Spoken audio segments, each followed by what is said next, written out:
السلام علیکم ورحمۃ اللہ وبرکاتہ۔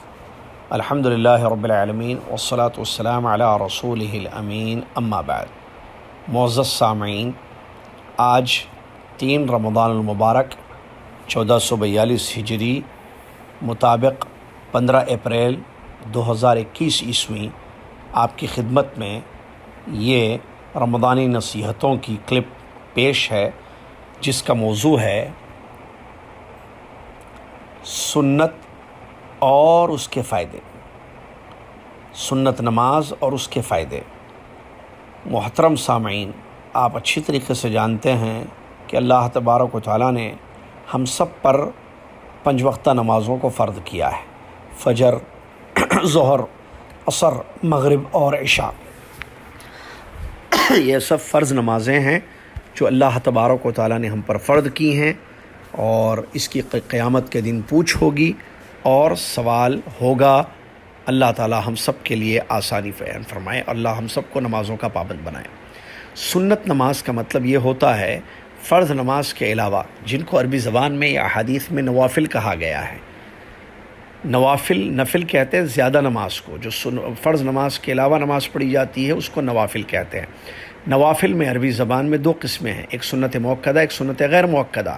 اور سنت موقدہ وہ نماز ہے جس کی تاکید آئی ہے یا جس کی فضیلت آئی ہے یا جس کا خاص طور سے اہتمام کیا گیا ہے، اور غیر موقدہ اس کی بھی بے شک فضیلت ہے، لیکن اس کی اتنی تاکید نہیں ہے جتنی سنت موقدہ کی تاکید ہوتی ہے۔ ہم یہاں بات کر رہے ہیں سنت موقدہ کی۔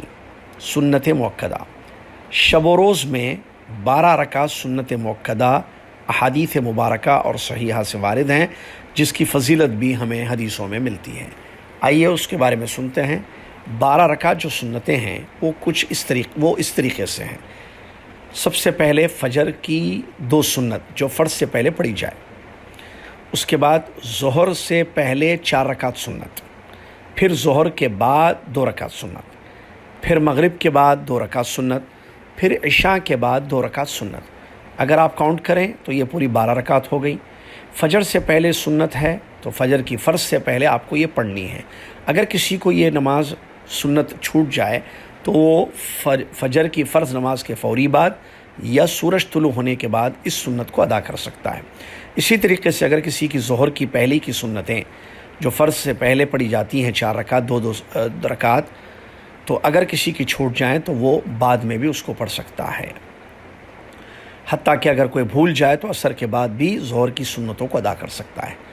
مغرب کی نماز کے بعد بھی 2 سنت ہے، عشاء کے بعد بھی 2 سنت ہے۔ عام طور پر لوگ یہ سمجھتے ہیں، یہ کہتے ہیں بھائی یہ تو سنت نماز ہے، فرض تھوڑی ہے۔ ایسا ہرگز نہیں ہونا چاہیے۔ اس کے بہت عظیم فائدے ہوتے ہیں۔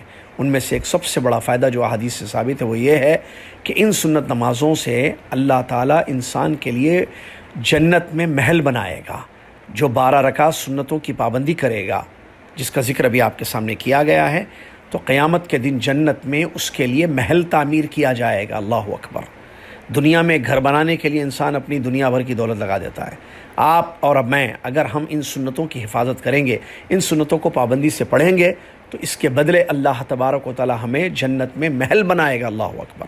اسی طریقے سے دوسرا عظیم فائدہ سنتوں پر عمل کرنے کا، سنت نماز پڑھنے کا یہ ہے کہ اللہ کی محبت اس کے ذریعے حاصل ہو سکتی ہے۔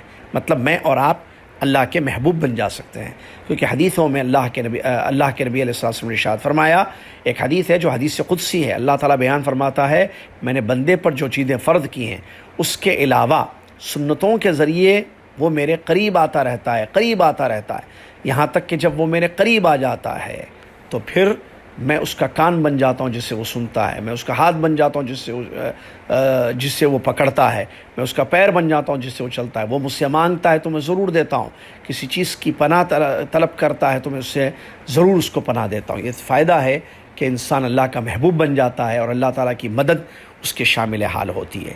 اسی طریقے سے ایک تیسرا عظیم فائدہ سنتوں پر عمل کرنے کا یا سنت نمازوں کو ادا کرنے کا یہ ہے، قیامت کے دن جب فرض نماز کی پوچھ ہوگی، اس میں اگر کسی قسم کی کمی ہوگی یا نقص ہوگا تو اللہ تعالیٰ فرشتوں سے کہے گا اس کی سنت نمازوں کو دیکھو، سنت عبادتوں کو اس کی دیکھو، سبحان اللہ، اور سنت عبادت کے ذریعے اس کمی کو جو فرض میں ہوئی یا کوتاہی اس کو پورا کر دیا جائے گا۔ اور اس کے علاوہ سنت نمازوں سے نیکیاں بڑھتی ہیں، اللہ کا تقرب حاصل ہوتا ہے، انسان اللہ کے قریب جاتا ہے اور نیکیوں میں اضافہ ہوتا ہے، اور نیکیاں انسان کو جنت میں لے جاتی ہیں۔ لہٰذا کسی قسم کی کوتاہی نہ برتی جائے کہ یہ سنت ہے، یہ ضروری تھوڑی ہے، یہ فرض تھوڑی ہے، ہم نے تو فرض پڑھ لیا، نہ، بالکل نہیں۔ سنت کی بھی اہتمام کریں، گھر میں پڑھنا افضل ہے، مسجد میں پڑھنا بھی جائز ہے۔ اللہ تعالی ہمیں سنت نمازوں کی حفاظت کرنے کی توفیق عطا فرمائے اور اس کی پابندی کرنے کی توفیق عطا فرمائے، آمین۔ وآخر الحمد للہ رب العالمین، والسلام علیکم ورحمۃ اللہ وبرکاتہ۔